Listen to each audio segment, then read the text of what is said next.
Со извици Скопје бара превоз, Данела Одиси и пароли "Ние сме бројка само за избори", нови автобуси во Шуто Ризари. Жителите на Скопската општина го кренаа гласот поради недостигот на јавен градски превоз.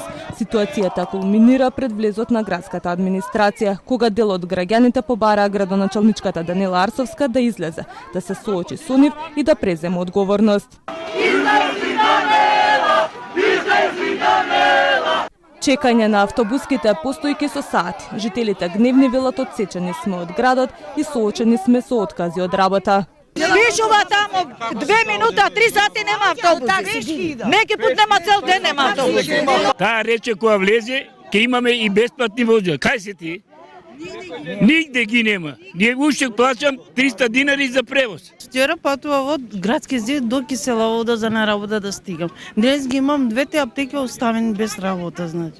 Јас се возам со 4 автобуси. Тоа не е нормално, значи.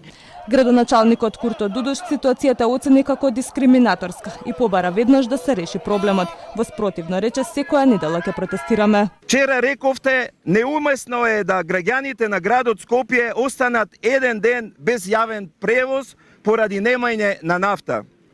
Според вас, која е замената за зборот неумесно за граѓаните на општина Шуто Ризари, кои 730 дена немаат пристап до јавен превоз?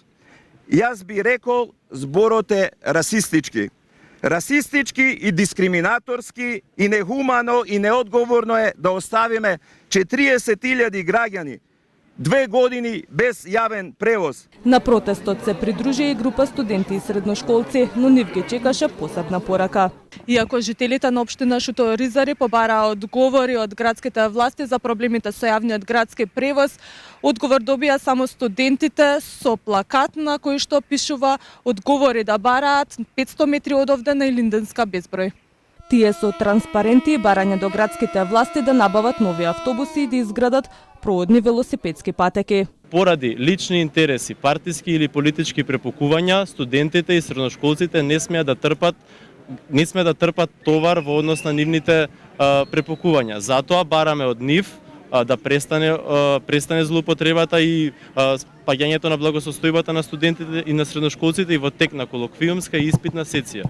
Од град Скопје преку соопштени обвинија за партизација велат дека на протестот имало членови на ВМРО ДПМН, а токму нивните советници одбивале неколку пати да ја изгласаат потребата од набавка на нови екоавтобуси. Течат 7 дена по вчерашната одлука на владата. Автобусите на ЈСП да возат со нафта од државните резерви. Што ќе се случува потоа, засега е неизвестно.